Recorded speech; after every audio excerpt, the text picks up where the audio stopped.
Abantu nkumi n'enkumi bafiiridde mu kubwatuka kwa bbomu okukubiddwa mu kibuga Bukavu eri mu Democratic Republic of Congo eri amagye oba abayeekera ba M23 gye bagenda mu maaso n'okuba nga balwanira gwe mukwano gwange. Kulaale ebadde etegekeddwa e Bukavu, bbomu essenkuyanja gwe mukwano gwange ali eyampuliriza. Oli ku Yugi Updates TV kosinza obba ng'otuwuliza bale kwekumira ku mayingo gano. Gwagala otweyungako kirira wansi waliwo ekigambo subscribe kikoneko obeere ng'otweyungako obeere nga gwe abasooka okulinkingibwako information obeere ng'otegeera biki ebitambula mu maaso mu ggwanga ssaako ne mu East Africa okwetooloola eggwanga lyonna lyonna. Baganda bange abali emitala w'amayanja Qatar, Dubai, Saudi Arabia, UK, US mbalamusizzaako nnyo nammwe abali mu Canada ssaako n'abali ku mulwa ne Kenya mwe bali kwekuumira ku mayingo ga Yugi Updates TV. Teri atakimanyi buyeekera bugenda mu maaso mu ggwanga erya Democratic Republic of Congo n'okusinjaga kw'abantu okugenda mu maaso enkya zino kuba kati abantu kyafuuka nga kyatteeka basingagizibwa bukoko ensangi zino era mu ggwanga erya Congo okusanjaga omuntu ekibatwalira wadde eddakiika kubanga kino bakirabanga ekintu ekya bulijjo gwe mukwano gwange ali eyampuliriza. Kaakati enkumi n'enkumi z'abantu era n'ekiti bwe kibadde olunaku olw'eggulo. Abayeekera bano aba M23 bamanyikiddwa okuba nga baasalako ekibuga Goma ssaako ne Bukavu era kino nga kiri mu kontrol yaabwe. Kaakati nno oluvannyuma lweyaliko former Electoral Commission wa Democratic Republic of Congo Colonel Enanga yabadde ategese laale mu kibuga Bukavu eno nga yaba M23. Kaakati explosives zibwatuse ne zitta abantu nkumi na nkumi ku laale eno.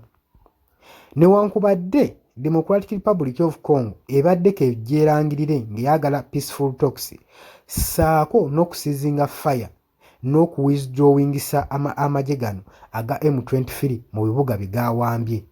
Babadde bagenda kuteeseganya ku development mu ggwanga erya Democratic Republic of Congo. Kakati explosive zibaluse ku laale Colonel Enanga gy'abadde ategese. Tekisobola kubeeramu kubuusibwabuusibwa nti baani abandi badde bateze explosives zino kubanga enjuyi ziri bbiri. Okubanga bo aba M23 nga baakoze ensobi explosives zino mu kulwanagana ezimu kuzaalekebwa nga ze zibwatuse oba ng'ebali mu kusikangana omuguwa n'amagye g'eggwanga erya Democratic Republic of Congo nakyo kisoboka okuba nga be bali emabega w'ekikolwa kino ekigenze mu maaso n'okuba bbomu oba explosive mu lujjudde lw'abantu mu lukuŋŋaano ng'omukwano gwange ali eyampuliriza.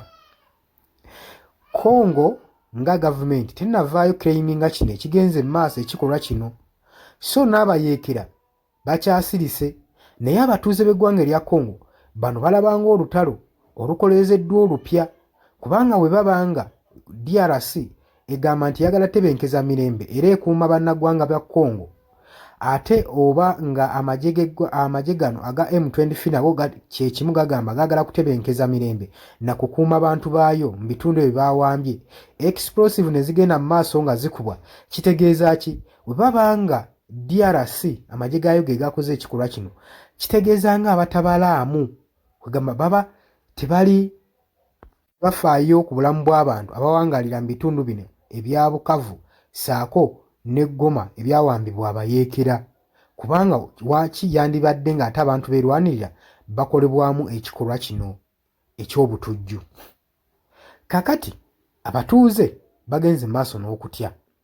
G'amawanga naddala ekitongole kino ekya United Nation kyavaayo ne kigamba nti nno okutiwa kw'abantu kususse ate n'abantu okusenguka mu bitundu okudda mu nsi endala nakwo kususse era nga basaba abayeekera bano aba M23 bagende mu maaso n'okusizinga fire era nga batadde pressure ku President Paul Kagame ow'e Rwanda nga bagamba ono yabaakinga abayeekera bano awithdrawing amagye ge mu ggwanga erya Democratic Republic of Congo eddembe liddemu okutebenkera of which ye Kagame kyagaana agamba ye bamusibako matugambuzi kumuliisango.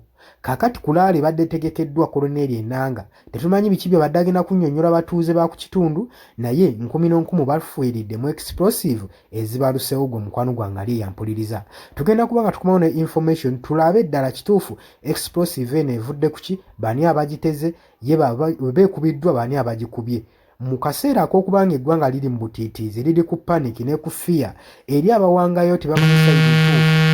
Oli ku UG Update TV kosinza obba ng'otuuliza gwe mukwano gwange yena enampuliriza abala gwagala otwegattako kkirira wansi waliwo ekigambo subscribe kikooneko obeere ng'otwegattako ddala bulungi. Tugenda kuba tukomawo ne information endala temuva ku mukutu guno.